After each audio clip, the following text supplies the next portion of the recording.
Hello everyone, thanks for joining School of the American Rifle. Today we're going to do another bolt carrier group autopsy. This particular bolt carrier group was sent to me by a member of the SOTAR Facebook group. It will not run in several of his ARs that he's attempted to use it in. The same ARs that are having trouble with this particular bolt carrier group run fine with other bolt carrier groups. So there's something in particular about this setup, this bolt carrier group, that won't allow his guns to run. So we're going to dig into it and try to find out why. This is a nice Armament Sandcutter. Now these are sold in a configuration where you just buy the bolt carrier group. So I did not ask him if this was purchased separately from the bolt, and I believe it may be. So I wanted to put that caveat out there that this may not be completely factory nice Armament. He did say he didn't tamper with it though, so nothing's been messed with, cut on, ground, anything like that. Basically he just couldn't get it to run. So we're going to dig into it and try to find out if we can see something obvious that's causing this not to run. So let's put this off to the side. Grab my trusty advanced tool. This is a bent paper clip. I use that to hook the firing pin retaining pin. I've got our firing pin. Remove our cam pin and remove our bolt. Now we're going to take out our extractor. You notice that I'm not using the firing pin. Some people will use the firing pin. I don't like to do that. I don't like to push on things. I use this as a punch. So you can use the firing pin retaining pin to drive out the extractor pin. So the extractor feels good. It has a nice claw. It's not as sharp as some are, but it's not bad. So I don't think that's the cause. The extractor spring feels good. It does have a donut, so I don't think that's one of the reasons why it's not running. Maybe it's having insufficient extractor tension. That's not it. Cam pin has a little bit of wear, typical. Nothing wrong with that. Let's see if the firing pin binds at all. We'll wipe some of this oil off. It moves freely. And we're going to check our protrusion.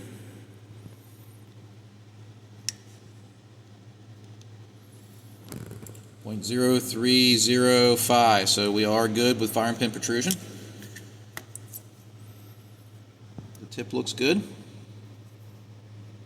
We'll set that aside. Firing pin retaining pin looks great. Let's check this pin here. We are good there. Checking to make sure everything was floating. Set my depth gauge off to the side. I'm going to test the extractor claw, make sure it takes the go side, and it does. No go side does not go in. So we're good. Set that aside. Check for its magnetism. And again, this is not a pass-fail thing, but just want to see if anything's magnetic. I doubt the user is shooting a lot of steel-cased ammo in the setup. Not magnetic. We're good. I'll set that off to the side. Next I want to see if we have a clear path for the gas key. So I'm going to use some weed eater line. See if that passes through the bore there. I don't know if we can see that. There we go. So we have a clear shot. There's not a primer stuck in there or anything like that. That's good. Next I'm going to check for gas key alignment. It doesn't look like it's sitting high or low or left or right. But put this in here. Use this upper that I trust. And see if we can get this rod to come through, and it does. So we don't have a grossly misaligned gas key. Set that off to the side. Alright, we're going to go back to the bolt. Try my go for the firing pin hole. No go. It passes. Take a brass punch. I'm going to check the ejector to make sure that it's not binding. It doesn't look like there's any burrs on here. Nothing's mushroomed out. Ejector has good spring tension. I actually have a test that I utilize in classes, but it's a little cumbersome for this video, but I can feel that the ejector spring is just fine. All right, try my no-go gauges. The bolt tail is not undersized. It starts there, but it doesn't go in. The bolt tail dimensions are good. Let's do our gas ring test. Put it in here. See if this holds. And it does. It does not collapse like so. We can do a shake test too. It holds it. So gas rings are good.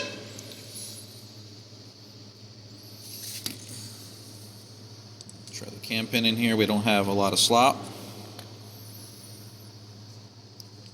Check the roll pin's not sticking out. We don't have any serious burrs on any of the lugs. Bolt face looks good. No deep erosion or gouges. Gas rings aren't damaged. I'm going to check headspace. Let's try it with the 1.4636 go gauge. Make sure headspace isn't causing some of the issues. We're good. So it passes 223 go headspace back. Let's see if it passes 556 go, 1.4646. And it does. And then we'll try one more time. Make sure it doesn't close on a field gauge. We don't want this to rotate here. And it doesn't. So headspace is good. Set that aside. Set the headspace gauges aside. Alright. Now we're getting into the bolt carrier itself. So we're going to do gauging of the carrier 3-bore. We're going to gauge the gas key bore with this gauge. And then we're going to see if the carrier key screws loosen up with a reverse inch-pound torque test. So first we're going to try the go side on the gas key. Go side goes in, that's good. No go does not, so this is a pass. Now we're going to do the first section of the 3-bore. First green gauge goes in. Second green gauge goes in. Now I'm getting into my, what I refer to as my no-go. These are the yellow gauges. And I took another one. We're not quite into the red yet. That one's tight there, so it's not going to take the red. So it's a little bit on the sloppier tolerance. Now this first run here in the 3-bore is not important for gassing. What that does is that interfaces with the support ring on the bolt. So that just means the bolt's going to have a little more slop in it. Next we're going to do the second run in the 3-bore, and this is going to be the seal that interfaces with the gas rings. So we're going to try the first go, which is green. The second one passes. This one's getting into the yellow gauges now. And we'll get into the red, and we don't. So we are a little bit on the sloppier tolerance for the second run for the gas rings. They do give a good seal, so I don't think that that is causing any kind of cycling or reliability issues. But it's just a little bit on the larger side. And then the last thing we're going to do is test the rear run, which is the part that interfaces with the bolt tail. This portion seals against this, and this portion seals against inside here. Those two parts are very important to make an efficient bolt carrier along with the dimensions of the gas key. So we're going to check this. I go in from the back on this to test. So let's check the first green go gauge that I use, and that drops through with ease. Try the next green one. And that drops through with ease. And we're going to get into the yellow, which I refer to as my no-go. The red ones I refer to as my field. The yellow goes in. Let's try the red one. And the red one passes as well. It is almost a perfect fit for it, so if we tried to go up one more size, it's likely not going to pass. But this right here is something that does throw a little bit of a flag up for me. Again, it doesn't mean that it won't run. What it means that is this particular bolt carrier may be gas inefficient for some barrels that have a very small or optimized gas port. So not a complete failure. Just because it takes my red gauge does not mean that this bolt carrier is junk or it's grossly out of spec. It just means that it's on the more sloppy tolerance side when it has to interface with the bolt. Alright, last test is going to be the gas key test. Let's see if we can feel anything. Doesn't feel loose. Let's go ahead and move this over to the vise. Good don't want to crush anything, so we're going to lightly put it into the vise, some padded jaws.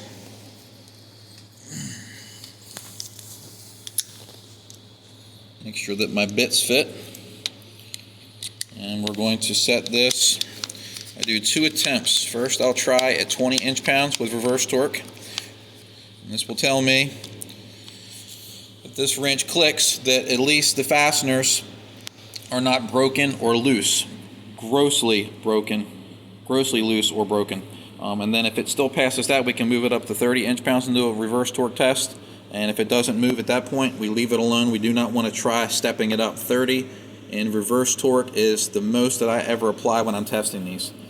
It's not 100% foolproof that this was installed right. I'm not saying that it wasn't. Just for conversation and educational purposes, the 30 is something that I never go over. So let's try it at 20 and see what we get. So let's do the back one. Get some light. Back one passes.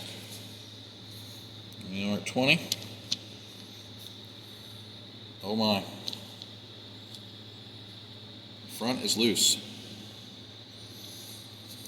That's likely why this is not cycling. So let's step the rear one up to 30. See if we can get that one to move. See how close we are to the rear one maybe coming loose. The rear one does not move. So I'm wondering if this is broken. We're going to go ahead and try to extract it. It's freely spinning but not coming up anymore. I'm thinking that this is broken. So what I'm going to do is get my bit driver and we're going to remove this. I want to see what's going on under here. The rear one felt like it was torqued properly. It's broken. Look.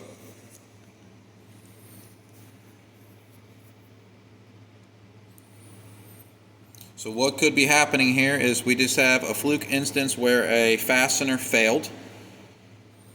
Possibly it was over torqued. And then another possibility too is if the receiver extension that this gun was being fired in was drilled too deep, when the bolt carrier goes rearward, the back of the gas key can make an impact on the lower receiver. So I'll grab a lower to show you. There's a lower here. Let me try to tighten this back down for the sake of the video. So I don't want to use this one because this is a 9mm setup. Let me get a different lower. Here we go. So what happens is when the gun cycles, if the carrier key can hit the lower there, see there's a gap there, right here.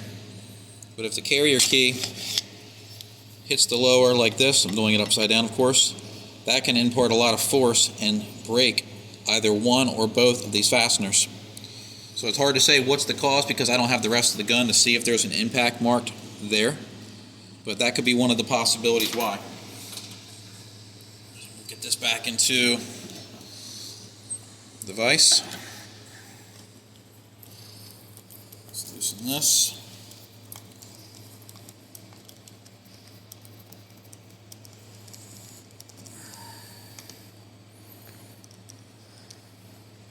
There we go. There's the broken fastener. You can see it sheared off in the bore inside of the carrier. So this is why this particular bolt carrier group was not functioning. You can see there's a lot of gas leakage here. Look at all the firing residue and fouling built up there. So because this was broken, all the gas was bleeding. All the gas was bleeding and blowing out the front here. You can see it really good right there. So this is a fantastic autopsy video. I'm going to reach out to the owner and see what he wants me to do.